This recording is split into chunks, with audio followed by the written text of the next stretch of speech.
अब आगे चलिए भाई और बहनों, इसी यथार्थ भक्ति बोध के सरलार्थ का, संध्या आरती के सरलार्थ का पेज नंबर 165, पेज नंबर 165 है। अब जो भाई बहन ये कह रहे हैं कि गुरुजी ने यहां पर भूल सुधार करके लिख दिया, वही पाती का अर्थ बाती नहीं होता, पाती का अर्थ तो पत्तियां होता है, चाहे बेल की पत्ती हो, चाहे तुलसी की पत्ती हो, किसी पेड़ की पत्ती हो।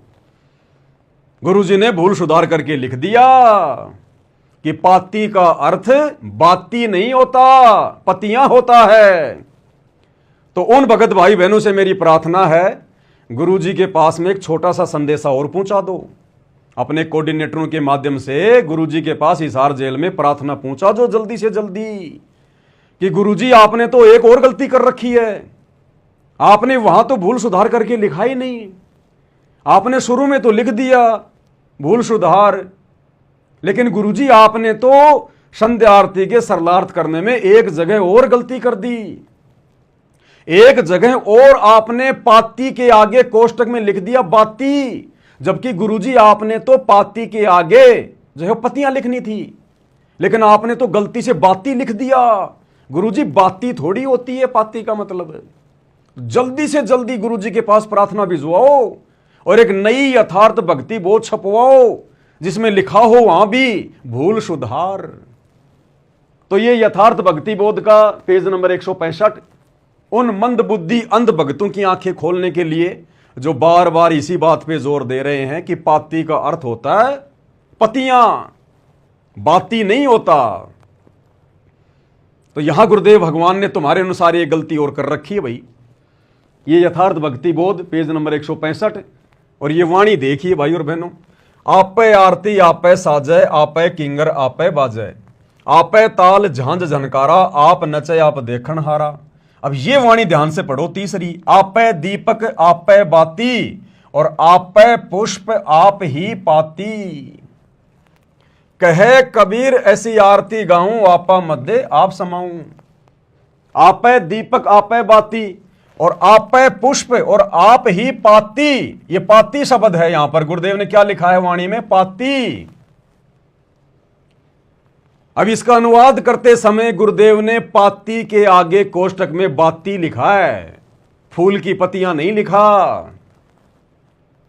तो भाई और बहनों जल्दी से गुरुजी के पास में प्रार्थना पहुंचाओ कि गुरुजी आपने तो एक गलती और कर रखी है। पवन दास ने वीडियो बनाते समय हमें दिखा दिया। गुरुजी आप अब की बार फिर से मैनेजमेंट को आदेश दो कि भाई नई भक्ति बोध छपवाओ दोबारा से, और वहां भी लिखो कि मेरे से गलती हो गई, भूल हो गई, क्योंकि तुम्हारे अनुसार तो पाती का अर्थ होता है पत्तियां और गुरुदेव ने यहां पर पाती का अर्थ कर दिया बाती। देखिए कैसे, आरती नंबर 8 का सरलार्थ, ये 8 है, ये 9 है, ये 10 है। अब आगे चलिएगा,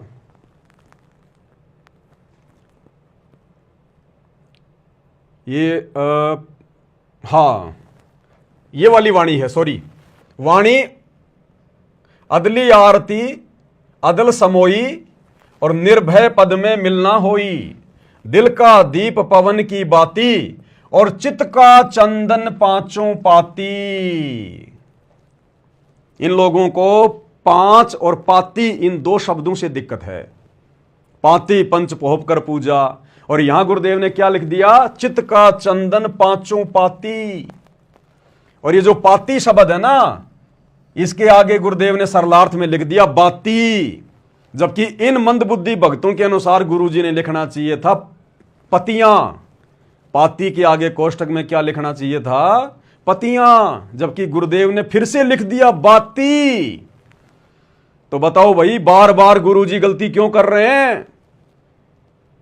बताओ, पहले गलती कर दी और फिर से गुरुजी ने गलती कर दी, तो बताओ हम कैसे विश्वास करें? तीनों समय की आरती के सरलार्थ के ऊपर और भी गलतियां कर रखी होंगी गुरुजी ने फिर तो प्रार्थना भिजाओ जेल में जल्दी से, देखो कहां कर रखी है। चित्त का चंदन पांचों पाती। अब इसका अनुवाद किया गुरुदेव ने। आरती नंबर 9 का सरलार्थ आरती नंबर 1 से 8 तक परमेश्वर कबीर जी की अमृतवाणी से है और परमात्मा से साक्षात्कार के पश्चात संत गरीबदास जी ने परमात्मा से प्राप्त तत्व ज्ञान को अपने शब्दों में बोला है। आरती नंबर 9 से 16 तक संत गरीबदास जी की अमृतवाणी है। आरती नंबर 9 में कहा है कि अदली अर्थात निर्णायक आरती स्तुति अदल वास्तविक न्यायपूर्ण समोई अर्थात समझाई। आत्मा में समाधि डाल दी, तत्व ज्ञान से आत्मा निर्भीक होकर साधना करती है, उस स्थिति में परमात्मा का मिलन होता है। अब चलिए साहब, बाहरी आरती के पश्चात अंदर की आरती ऐसे करनी है। कैसे करनी है? दिल का दीप पवन की बाती और चित्त का चंदन पांचों पाती। दिल का दीप अर्थात हृदय में प्रभु का प्रेम और श्वास यानी पवन की बाती, रूई से बनाई गई बात बनाओ अर्थात श्वास से सत्य नाम का स्मरण करो। और चित्त का चंदन पांचों पाती, उसका क्या अनुवाद किया गुरुदेव ने? चित्त यानी ध्यान का चंदन पांचों पाती। अब भाई पाती के आगे गुरुदेव ने फिर से लिख दिया बाती। बताओ भाई पवनदास क्या करे अब? अरे तुम बार बार कहते हो ना पाती का अर्थ बाती नहीं होता, बाती नहीं होता, तो गुरुदेव भगवान ने एक बार फिर से कर दिया, पाती के आगे लिख दिया बाती। पांचों पाती, पांचों बाती, पांचों ज्योत जलाओ अपने हृदय में। गुरुदेव ने ज्योत शब्द भी लिख दिया, ज्योति भी लिख दिया, बाती भी लिख दिया और ज्योति भी लिख दिया। अब देखो इसके अनुवाद में, चित्त यानी ध्यान का चंदन पांचों पाती यानी बाती अर्थात भगत में 5 विशेष गुण होने अनिवार्य हैं। दया, शील, संतोष, भाव, भक्ति तथा आधीनी। ये वास्तव में ज्योति जगानी है। ये लो जी, अगर कोई ये समझे कि भाई पाती का अर्थ बाती, बाती क्या होती है, तो बाती होती है ज्योति। गुरुदेव ने यहां पर ज्योति भी लिख दिया। चित्त का चंदन पांचों पाती, चित्त यानी ध्यान का चंदन पांचों पाती, पाती के आगे बाती और यहां कर दिया ज्योति जगानी अनिवार्य है। पाती यानी ज्योति, बाती यानी ज्योति, तब अंदर की आरती होती है। तो गुरुदेव ने अंदर की आरती के विषय में भी हमारे को बता दिया कि भगत के अंदर 5 विशेष गुण होने चाहिए, तब भक्ति सफल होगी। शील, संतोष, दया, अक्षमा, भाव, भक्ति। और बाहर की आरती भी करनी पड़ेगी। जब तक हम शरीर में हैं, इस काल के लोक में हैं, हमने बाहर की जो क्रिया है वो भी करनी पड़ेगी। पाती पंच पौप कर पूजा, देव निरंजन और न दूजा। जिस प्रकार हम घर में एक ज्योत जलाते हैं, एक ज्योत होती है बाहर की, एक ज्योत होती है अपने हृदय में, सतगुरु की तरफ वो कशक, वो प्रेम अपने हृदय में जगाओ, वो है अंदर की ज्योति। और बाहर गुरुदेव ने आदेश दिया है हवन करने के लिए, तो बाहर की ज्योत भी जलानी पड़ेगी। इसी प्रकार ये 5 ज्योतियां जो हमने हृदय में जगानी है भाव भक्ति प्रकट करने के लिए, सच्चा भगत बनने के लिए, तो जब तक शरीर में है बाहरी क्रिया भी करनी पड़ेगी। 5 दीपक के साथ गुरुदेव भगवान की आरती भी उतारनी पड़ेगी। तो भाई तुम्हारे अनुसार गुरुदेव ने एक जगह गलती नहीं करी, गुरुदेव ने तो फिर दूसरी जगह भी गलती कर दी। पाती का अर्थ यहां पर बाती लिख दिया, ज्योति लिख दिया।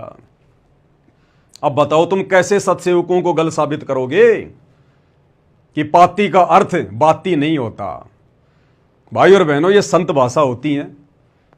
सतगुरु रामपाल जी भगवान, ये कबीर परमात्मा भाषाओं का जनक है।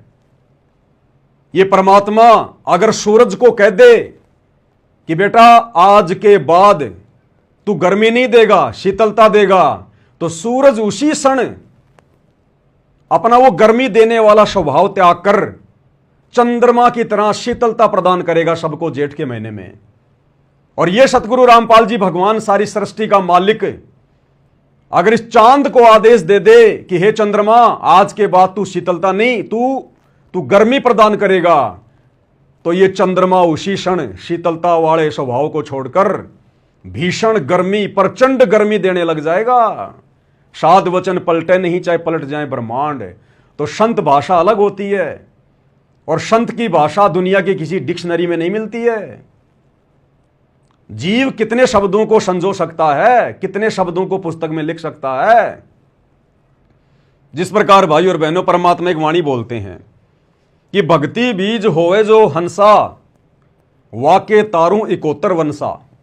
कि जो भक्ति बीज होगा, जो दृढ़ भगत होगा, मेरी युगों युगों की आत्मा होगी, अधिकारी अंश होगा, अगर वो दृढ़ होकर इस कलयुग की पिछली पीढ़ी में भक्ति पर लग जाएगा तो उसकी 71 पीढ़ियों को पार करूंगा। अब आप आम व्यक्ति से पूछो भैया 71 का मतलब क्या होता है, वो तो ये समझेगा 71, 71, 71 का मतलब 71, जबकि संत भाषा में गुरुदेव ने बताया 71 का मतलब होता है 108। भक्ति बीज होवे जो हंसा, वाके तारू 71 वंशा, यानी उसकी 108 पीढ़ियों का उद्धार करूंगा। अब दुनिया वालों को कैसे समझाओगे? 71 का मतलब 108 होता है, ना कि 71। वो नहीं मानेंगे तुम्हारी बात है। इसी प्रकार परमात्मा पाती को बाती बना दे, बाती को पाती बना दे। गुरुदेव ने लिख दिया यहां पर पाती के आगे कोष्टक में बाती, तो हो गई बाती, हमारे लिए हो गई बाती। गुरुदेव ने लिख दिया हो गई बाती। सतगुरु ने जो कह दिया फाइनल, साध वचन पलटे नहीं पलट जाए ब्रह्मांड, फाइनल। इस पूरी संध्या आरती के सरलार्थ में गुरुदेव ने पाती का अर्थ कहीं भी पतियां नहीं बताया, जबकि बार बार गुरुदेव कह रहे हैं कि ये तो जगत वालों का है, उन्होंने लिखा है पातियों के आगे बातियां। तो यहां तो जगत वालों ने नहीं लिखा, ये तो जगत वालों के अनुसार नहीं है, ये तो सतगुरु रामपाल जी भगवान ने लिखा है। पांचों पाती आगे लिख दिया बाती कोष्टक में। अब क्या जवाब दोगे मेरे भाई और बहनों? क्यों अपने कर्म फोड़ने में लगे हुए हो? क्यों गुरु को ना पहचान कर ठोकर खाने की सोच रहे हो? तुम विरोध नहीं कर रहे, तुमसे काल विरोध करवा रहा है। और जब आत्मा काल प्रेरित होती है ना, वो ये सोचती है कि मैं जो कर रहा हूं बहुत अच्छा कर रहा हूं, बिल्कुल परफेक्ट कर रहा हूं, सही कर रहा हूं। काल प्रेरणा ऐसी होती है। जिस प्रकार पागल आदमी अगर गोबर खा रहा है और कोई समझदार आदमी समझाए कि भाई गोबर क्यों खा रहा, खाना खाना, वो नहीं मानेगा उसकी बात है। वो कहेगा ये मेरे हलवे को गोबर बता रहा है। तो इसी प्रकार भाई और बहनों, जब काल प्रेरित कोई आत्मा हो जाती है, उसको अच्छाई में उसको बुराई नजर आती है। अब इसका निर्णय कैसे हो? इसका निर्णय होता है गुरु जी के ज्ञान से, गुरु जी के सत्संग से। उन चीजों को आधार बनाओ कि क्या सही है और क्या गलत है। तो गुरुदेव के ज्ञान आधार से बताओ हम किसकी पूजा करें भाई? अगर 5 दीपक के साथ में आरती उतारना, अगर त्रिलोकी विष्णु की पूजा करना है, तो शतलोक आश्रम बरवाड़ा में पाठ प्रकाश का भोग लगाते समय सतगुरु रामपाल जी भगवान और दूसरे भगत भाई बहन 5 दीपक से किसकी आरती उतारते हैं? विष्णु की उतारते हैं क्या? काल के बेटे की आरती उतारते हैं क्या आश्रम में? वर्तमान में भी इन सतलोक आश्रमों में जो भंडारे होते हैं, तो भंडारे के समय में कभी 7 ज्योतियां जलाते हैं, कभी 5 ज्योतियां जलाते हैं। तो क्या ये लोग काल की पूजा कर रहे हैं क्या इन आश्रमों में? ये कॉमन सेंस की बातें हैं, ये विचार करने की बातें हैं। लेकिन ये विचार भी सतगुरु रामपाल जी भगवान के आशीर्वाद बिना जीव में उत्पन्न नहीं हो सकते। दूसरी बात, जो लोग ये कहते हैं कि ये सत्सेवक तो 5 दीपक वाली थाल के साथ में विष्णु की पूजा कर रहे हैं, काल की पूजा कर रहे हैं, तो भाई ना तो हम कोई पाती तोड़ के ला रहे कहीं से कि पाती पंच पोप कर पूजा, कि ये जो लिखा हुआ है वाणी में कि ये जो विष्णु की पूजा है, ये 5 प्रकार की जो पत्तियां होती हैं, बेल की या तुलसी की और फूल आदि से जो पूजा की जाती है, ये तो विष्णु की पूजा है जो इसमें लिखा हुआ है। तो हम सत्सेवक भाई बहन अपने गुरुदेव भगवान के आगे जब 5 दीपक वाली थाल से आरती करते हैं ना तो हम कोई फूल प्रयोग में ले रहे और ना हम कोई तुलसी की पत्तियां प्रयोग में ले रहे जो उसमें लिखा हुआ है, ना हम कोई बेल की पत्तियां काम में ले रहे। हम तो शुद्ध देशी घी दीपक में डालकर और गुरुदेव भगवान को श्रद्धा के साथ में उनको परमेश्वर मानकर उनकी आरती करते हैं, उनको प्रसन्न करते हैं। हम ना तो कोई तुलसी की कोई पत्तियां तोड़ के लाते, ना हम कोई फूल वाल तोड़ के लाते हैं। तो तुम्हारा ये कहना भी गलत हो गया कि ये लोग विष्णु की पूजा कर रहे हैं। अरे विष्णु की पूजा तो उस समय मानी जाएगी जब उसमें फूल रखे हों, उसके अंदर पत्तियां रखी हों, क्योंकि पाती पंच पोप कर पूजा। हम तो शुद्ध देसी घी की 5 ज्योत जला के गुरुदेव भगवान की आरती उतारे हैं। और हमारे सामने तो ओरिजिनल विष्णु होते हैं सूक्ष्म रूप में, और उनकी प्रतिमा सतगुरु रामपाल जी भगवान, ये है ओरिजिनल विष्णु जो तीनों लोकों में प्रवेश करके सबका धरण पोषण करता है। हम तो ओरिजिनल विष्णु की देसी घी के साथ में आरती उतारते हैं भाई। तो कहां से हम त्रिलोकी विष्णु की आरती कर रहे हैं? कहां से हम काल की पूजा कर रहे हैं? इतनी भी कॉमन सेंस नहीं है तुम्हारे अंदर। किसकी आरती उतारोगे? गधों की आरती उतारोगे क्या? पत्थरों की आरती उतारोगे क्या? जानवरों की आरती उतारोगे क्या? ये आरती परमात्मा की उतारी जाती है। अब परमात्मा तुम्हें समझ में आया नहीं, गुरु को तुम परमात्मा मान नहीं रहे, तो ये तुम्हारा बैड लक है, ये तुम्हारा दुर्भाग्य है। इसका भला हम क्या कर सकते हैं? तो ये क्लियर हो गया भाई और बहनों। सतगुरु ने अगर एक जगह गलती की है तो भाई दूसरी गलती भी आ गई यहां पर। तो जो लोग मानते हैं कि सतगुरु गलती करता है, तो सतगुरु के पास में हिसार जेल में प्रार्थना भिजवा दो कि गुरुजी आपने तो गलती कर रखी है, पवन दास ने सार्वजनिक कर दी, अब क्या मुंह दिखाएंगे हम उस पवन दास को? गुरुजी फिर से लिखो आप वहां भी कि भूल सुधार, कि बच्चों मेरे से गलती से पाती के आगे कोष्टक में बाती लिखा गया, इसका अर्थ तो पाती होता है। जल्दी प्रार्थना भिजवाओ। तो देखा भाई और बहनों आपने